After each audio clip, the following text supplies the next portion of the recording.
छ कि मूर्तिमा माया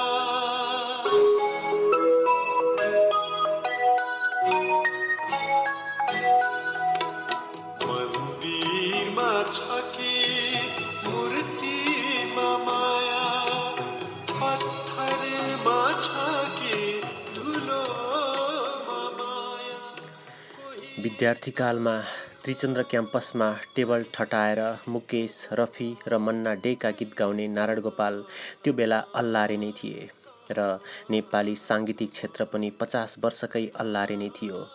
साथीहरूमाझ गुमसुम बस्ने उनी लजालु स्वभाव भएकै कारण रेडियो नेपालको स्वर परीक्षामा पहिलो पटक फेल भएका थिए। मन्दिरमा छ कि मूर्तिमा माया मणिक रत्न र प्रेमध्वज प्रधानको सहयोगमा रेडियो नेपालबाट स्वर परीक्षा उत्तीर्ण गरेका उनलाई 20को दशकको मध्यसम्म आइपुग्दासम्म पनि गायक भएरै जिउँछु भन्नेमा विश्वास थिएन। प्रसिद्ध सितारवादक आशा गोपाल गुरुवाचार्यका छोरा भए पनि भारतको बडौदाबाट साङ्गीतिक अध्ययन गरेर फर्किए पनि शास्त्रीय सङ्गीतमा कुनै लगाव राखेनन् उनले। बरु आफ्नै स्वभाव र अन्तर्जातीय विवाहका कारण धेरै वर्ष आफ्नो घर बाहिरै रहे। कहिले कवि भूपी शेरचनको घर पोखरामा त कहिले हेटौडामा, कहिले दार्जिलिङमा। एक अन्जुली मायाको लागि पल पल हृदय चर्कन्छ सावन र भदौ बनेर आँखा समय फेरियो। 2011 सालमा भारतको कोलकातामा पहिलो पटक रेकर्ड गराएका उनका 6 गीतहरू नै लोकप्रिय भए। 2023 र 2024 सालमा रेडियो नेपालबाट सर्वोत्कृष्ट सङ्गीतकार र गायकको पुरस्कार उनले आफ्नो पोल्टामा पारिसक्दा सङ्गीतकार एवं गीतकार गोपाल योन्जनसँग उनको मितेरी साइनो गाँसिसकेको थियो। अम्बर गुरुङको सङ्गीतमा पनि उनले गीत गाइसकेका थिए।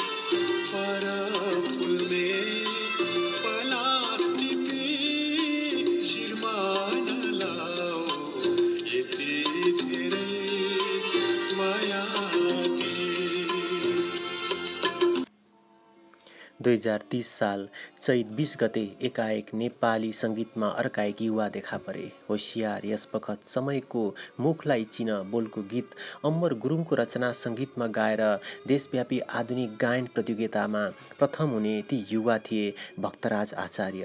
नारायण गोपालले गीत रेकर्ड गराएको 12 वर्षपछि एउटा प्रतिभावान गायकको रूपमा भक्तराज आचार्यको नेपाली सङ्गीतमा प्रवेश भइसकेको थियो। संयोग कस्तोसम्म थियो भने 2030 सालको उक्त आधुनिक गायन प्रतियोगितामा भक्तराज आचार्य प्रथम हुँदा मुख्य निर्णायक गायकद्वय नारायण गोपाल र बच्चु कैलाश थिए। यो संयोग एउटा शक्तिशाली गायक सङ्गीतकारकोले उस्तै अर्को गायक सङ्गीतकारलाई नेपाली सङ्गीतमा स्वागत गरेको क्षण मात्र थिएन, नेपाली सङ्गीतको इतिहासमा एउटा नवीन मोड समेत थियो।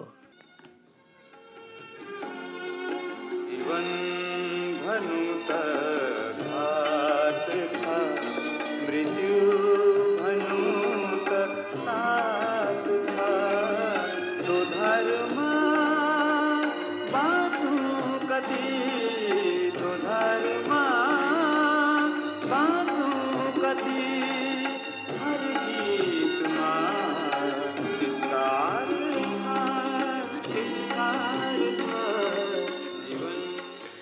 नेपाली सङ्गीतमा प्रवेश फरक समयमा भए पनि नारायण गोपाल र भक्तराज आचार्यका जीवनमा थुप्रै समानता भेटिन्छन्। एउटै कालखण्ड, उस्तै साङ्गीतिक प्रवृत्ति हुँदाहुँदै पनि यी दुईको जीवनशैली र सिर्जनामा विविधता पनि उत्तिकै भेटिन्छन्। नारायण गोपालले शास्त्रीय सङ्गीतमा भारतको बडौदाबाट आधारभूत 2 वर्ष अध्ययन गरेका थिए। सङ्गीत विशारद गर्ने बेलामा उनी यो अध्ययन हापेर हिँडेका थिए। भक्तराज आचार्य 2020 सालमै रेडियो नेपालमा स्वर परीक्षा दिन आएका थिए, तर त्यसमा सहभागी हुन नपाएपछि जन्मथलो भारतको पश्चिम बङ्गाल स्थित डुवर्सको सामसिङ फर्किएका थिए। दोस्रो पटक 2030 सालमा नेपाल आउँदा उनी सङ्गीत प्रभाकर भइसकेका थिए।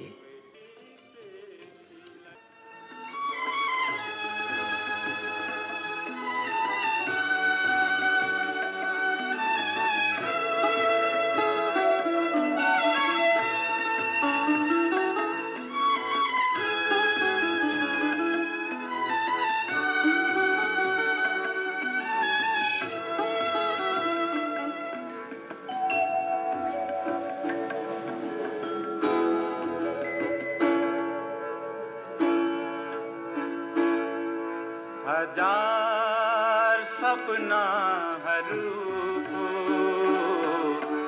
माया लागेर आउँछ, बाँच्ने रहर जस्तो फेरि भएर आउँछ।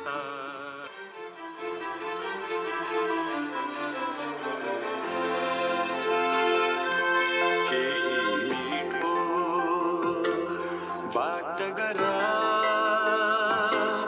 रात त्यसै ढल्किँदैछ। नारायण गोपाल स्वर र सुरमा पक्का पकड राख्थे भने भक्तराजको पनि स्वर र सुरमा खोट लगाउने ठाउँ भेट्टाउन गाह्रो पर्थ्यो। रेडियो नेपालमा भक्तराज आचार्यले गीत रेकर्डिङ गर्दा स्टुडियोको बाहिरी कक्षमा नातिकाजी शिवशङ्करहरू हुन्थे दर्शकको रूपमा। रुनु त छँदैछ।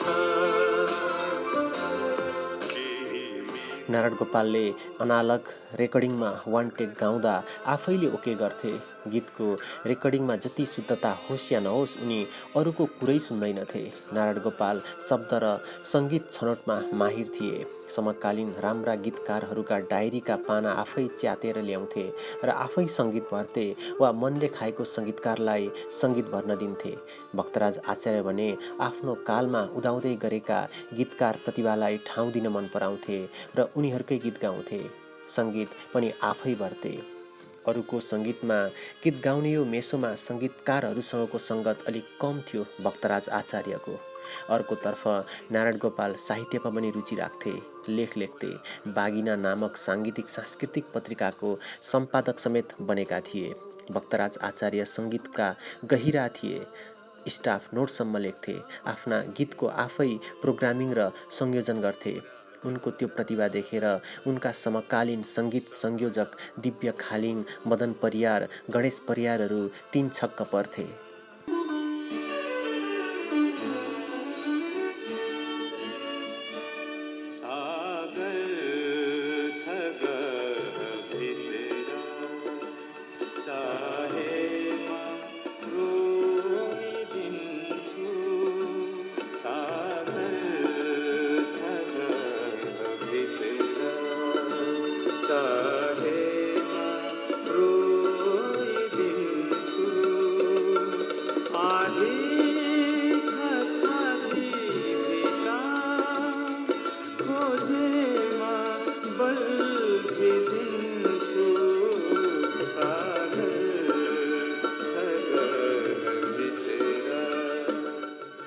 समानताको अर्को बिन्दु थियो मदिरा प्रेम।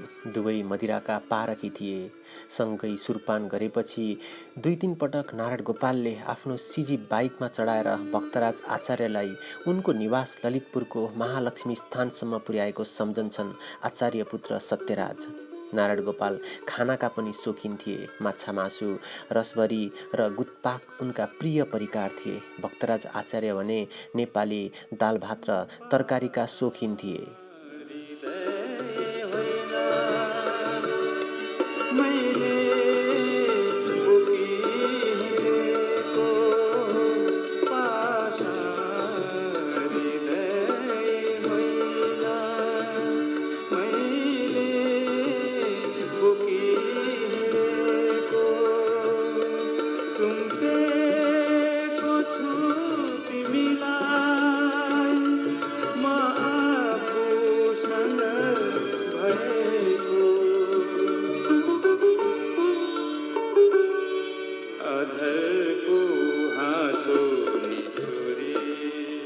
सङ्गीत बाहेकका रुचिका विषयमा यी दुवै समान थिए। नारायण गोपाल इतिहास र भूगोलमा रुचि राख्थे। कलेजमा त्यही विषय अध्ययन गरेका थिए। उनी त्यो बेला नै नेसनल जियोग्राफी पत्रिकाका ग्राहक थिए। भक्तराज आचार्य पनि इतिहास अध्ययन गर्थे।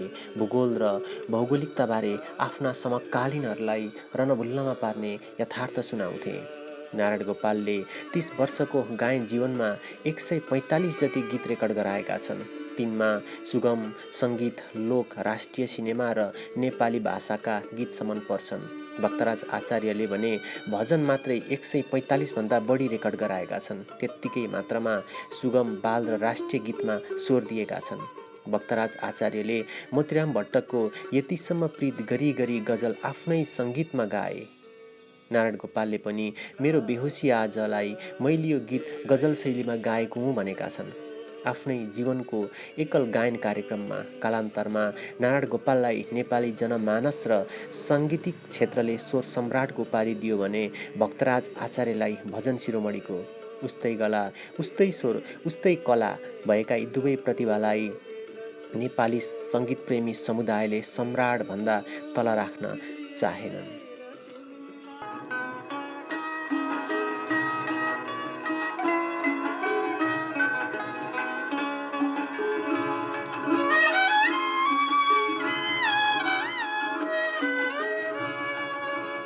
छल्किरहेछ जुनको प्रीत गुराँसको आँखा आँखामा गुन्जिरहेछ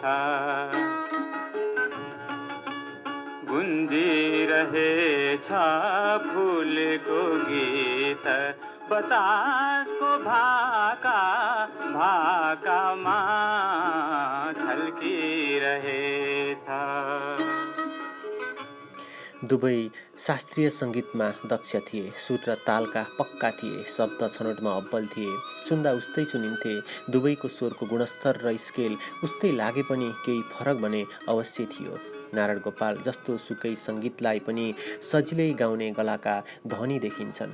सङ्गीतको प्राविधिक आँखाबाट हेर्दा उनको गायकी मन्द्र सप्तकदेखि तार सप्तकसम्म सजिलै पुगेको देखिन्छ। जब उनले तार सप्तकमा गीत गाउँथे उनको त्यो आवाज पातलिन्थ्यो।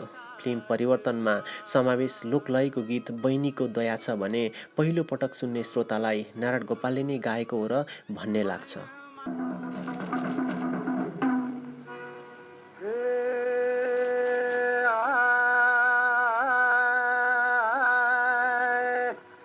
बैनीको दया छ भने रोदी घर नाच्यो नभने बैनीको दया छ भने रोदी घर नाच्यो नभने बैनीको दया छ भने रोदी घर नाच्यो नभने बैनीको दया छ भने रोदी घर नाच्यो नभने बैनीको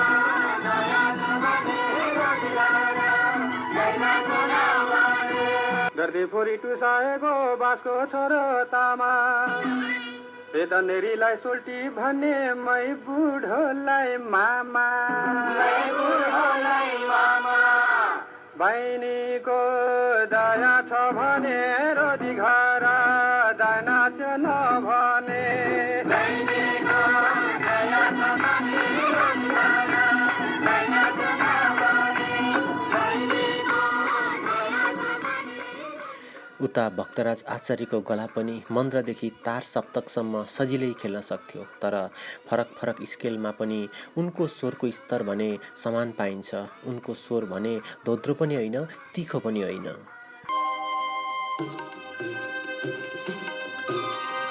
जस्तो तिमी सोच मलाई सधैँ नै मरेको आफ्नै लागि कस्तो हुमा अरूलाई सासो मलाई थाहा भएन मैले हुन पर्ने कस्तो जस्तो मलाई परिदिन्छ सहन्छु म त्यस्तो जस्तो तिमी सोच। सबै स्केलमा समान पकडले गाउन सक्ने यी दुई गायकको गायकीमा पाइने मुख्य फरक हो शब्द उच्चारण। नारायण गोपाल उच्चारणमा अलि लापरवाह देखिन्छन्। उनले गाएका गीतका सर्जक दिनेश अधिकारी भन्छन्, नारायण दाईको आफ्नो हट्टी बानी अजिबको थियो। रेकर्डिङमा प्राय गीतकारलाई लैजाँदैनथे। आफूले जे डुब्यो गीतका शब्दलाई त्यसरी नै उच्चारण गरेर गाउँथे। उच्चारण बिगारेपछि फेरि रेकर्ड गरौँ न त दाई भन्दा नारायण गोपालले गाएपछि गायो त्यही नै हो। भैरवनाथ रिमाल कदमको गीत जुन फुल मैले चाहेको थिएँको अन्तरामा उनले बाँची नै रह्यो केवल चाह हुनुपर्नेमा बाँची नै रह्यो केवल चाहिँ बनाइदिएका छन्। र उनको जीवनको अति महत्त्वाकांक्षी एकल गायन कार्यक्रममा स्वर्णिम सन्ध्यामा गाइएका प्राय गीतमा टमटमको प्रभाव पाइन्छ। जस्तै तिमीले भनेका सारा देव छोएर। तिमीले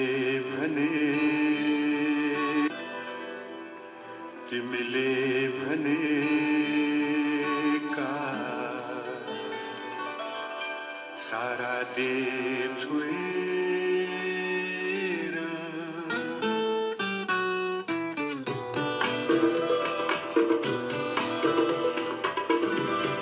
तिमीले भनेका सारा देव छोएर। शब्द उच्चारण र शुद्धताको मामिलामा भक्तराज आचार्य आजसम्मकै प्रशंसित गायक सङ्गीतकार हुन्। उनको हरेक गीतमा तत्सम र तद्भव शब्दहरूको सही उच्चारण कसरी हुन्छ भन्ने दृष्टान्त पाइन्छ। उनले गाएका प्राय भजनहरूमा संस्कृतका तत्सम शब्दहरू भएका कारण पनि सुगम सङ्गीतमा सही उच्चारण हुन सकेको हो। गीतकार विश्व बल्लभ भन्छन्, नातिकाजी शिवशङ्कर ईश्वर बल्लभहरू भएको एक बैठकमा भक्तराज आचार्यले नारायण गोपाललाई गीतको उच्चारण सुधार्न अनुरोध गरेका थिए, तर नारायण गोपालले कुनै जवाफ दिएनन्। तारालाई साक्षी राखेर बाचा नै कहिले खाएथे पानीमा औला चोपेर सन्धि नै कहिले गरेथे पनि बाध्यता पुगे कुरा पापो धर्मको के कुरा विश्वास गर भन्छौ भने। नारायण गोपाल र भक्तराज दुवैको गायन जीवन उत्कर्षमा पुगेको क्षण नेपाली समाजमा सञ्चार प्रविधि विस्तारित भएको समय हो। रेडियो नेपालले सर्टवेभ र मिडियोवेभ माध्यमबाट गाउँ गाउँसम्म उपस्थिति जनाइरहेको थियो भने रत्न रेकर्डिङ संस्थान, इन्द्रणी रेकर्ड्स जस्ता रेकर्डिङ स्टुडियो र उत्पादकले उपस्थितिले क्यासेट एल्बमहरू सहज पहुँचमा पुगेका थिए। पूर्व पश्चिम राजमार्गको निर्माण र पहाडी मार्गहरूको निर्माणसँगै रात्रि र दिवा बसहरूको मालसामान र यात्रु मात्र बोकेनन्, राजधानी सहरका गीतहरूलाई गाउँ गाउँसम्म पुर्याए। एकातर्फ रोजगारी र अध्ययनको सिलसिलामा सहर छिर्ने युवा र अर्कोतर्फ सहरमा गीत बोकेर गाउँ गाउँ पुग्ने रेडियो र क्यासेट एल्बम, यी दुवैले प्रचार गरेका गायक थिए नारायण गोपाल र भक्तराज आचार्य। स्वर, सङ्गीत र सुरका साथै दुवैका गीतमा पाइने समानता अर्को पनि थियो, वैराग्य। रातभर तिमी रोइदिँदा रोएथे म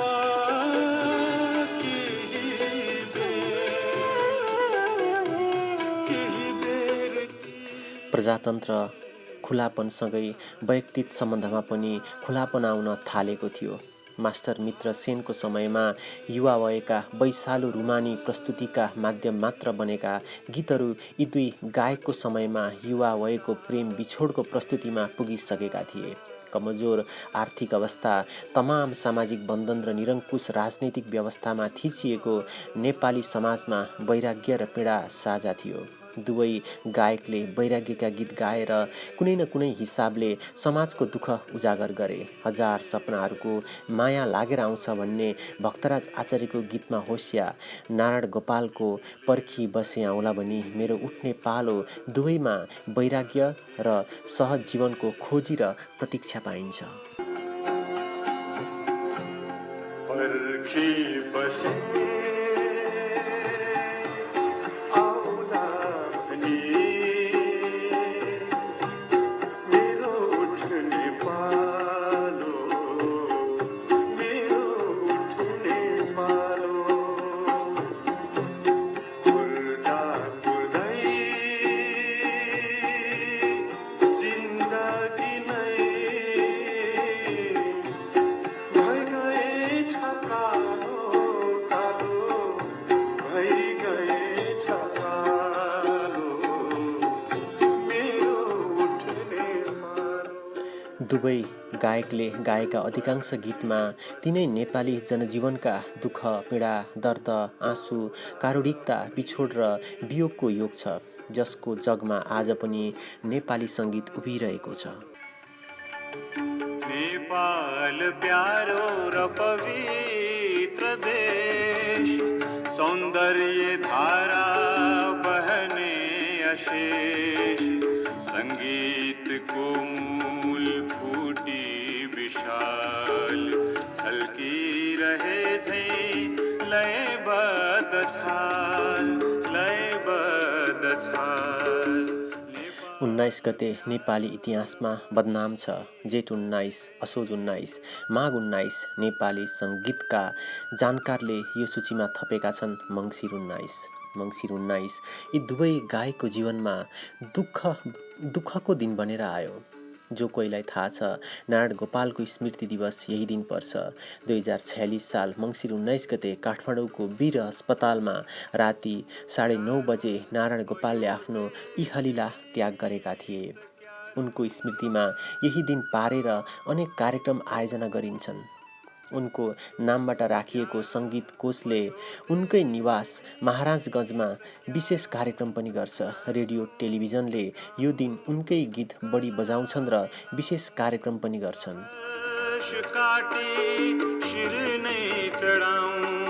या श्वास जम्मै यसमै मिसाऊं, या श्वास जम्मै यसमै मिसाऊं, नेपाल प्यारो र पवित्र देश। धेरैलाई थाहा नहुन सक्छ, यही मङ्सिर 19 भक्तराज आचार्यको जीवनमा पनि कालो दिन बनेर आएको थियो। नारायण गोपालको स्वर्गारोहणको ठ्याक्कै 1 वर्ष अघि 2046 सालमा सोही महिना गते र समयमा आचार्यमाथि काठमाडौँको बौद्ध स्थित छिरिङ रेस्टुरेन्टमा साङ्घातिक आक्रमण भएको थियो। आक्रमणबाट घाइते उनलाई वीर अस्पतालमा नै पुर्याइएको थियो। बाँचे पराधीन भई न बाँचन्, स्वतन्त्रतामा जब आँच लाग्छ, आगो बनेको यसको कथा छ, यसको कथा छ। आक्रमणका कारण उनको टाउकोमा मात्रै 100 जति टाँका लगाइएका थिए। 12 दिनसम्म अपरेसन हुन सकेन। कवि गीतकार राममणि रिसालले अति नै अनुनय गरेपछि बल्ल डाक्टर उपेन्द्र देवकोटाले उनको अपरेसन गरेका थिए। अपरेसन हुन किन यति ढिला भयो, खोज र चिन्ताकै विषय हो। अपरेसन पश्चात उनी निको त भए, तर जिब्रोमा एकाएक देखा परेको सेतो दागले उनलाई क्यान्सरको रोगी बनाइसकेको थियो। अन्ततः 2050 साल असोज 19 गते दिल्ली स्थित एम्स अस्पतालमा क्यान्सरग्रस्त उनको जिब्रो काटियो। त्यसको 6 वर्षपछि कनकमणि दीक्षित र जर्मनीका लागि तत्कालीन नेपाली राजदूत नोबल किशोर राईको पहलमा जर्मनीमा उनको जिब्रो प्रत्यारोपण त भयो, तर उही पुरानो लय, सुर र तालमा गायक बनेर उनी फर्कन भने सकेनन्।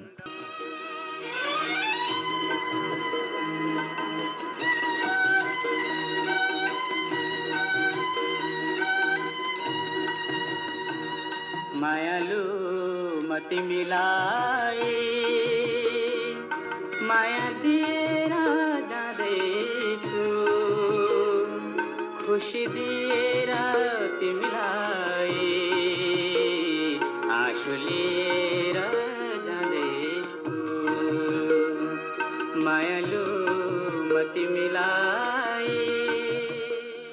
16 वर्षे साङ्गीतिक जीवनमै नेपाली सङ्गीतमा अमिट र उल्लेख्य स्थान बनाएका भक्तराज आचार्य अहिले फरक छन्। आफ्ना गीत सुनेर प्रभावित हुने श्रोताहरूलाई प्रत्यारोपित जिब्रोको सहारामा जवाबसम्म दिन सक्छन्।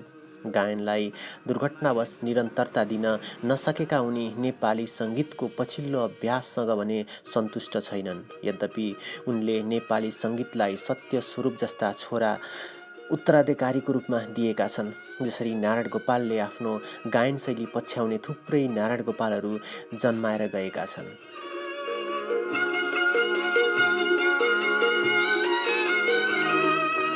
2046 सालमा नारायण गोपालको स्वर गुमाएको नेपाली सङ्गीतले त्योभन्दा 1 वर्ष पहिले नै भक्तराज आचार्य स्वरविहीन भएको साक्षी बस्नु परेको थियो। त्यसैले मङ्सिर 19 नेपाली धरतीबाट दुई सम्राटहरूको स्वर हराएको दिन हो।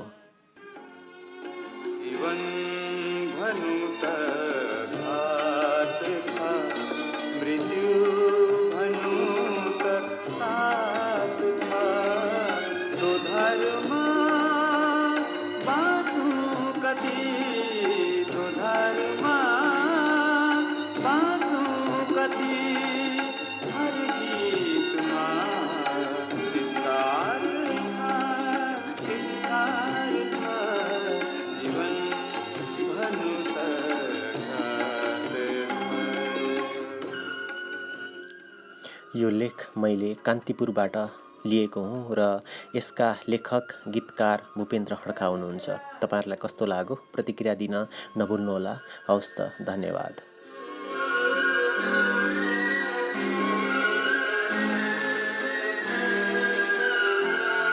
न बास छ न आशु छ, मान्छेहरूकै त्रास छ।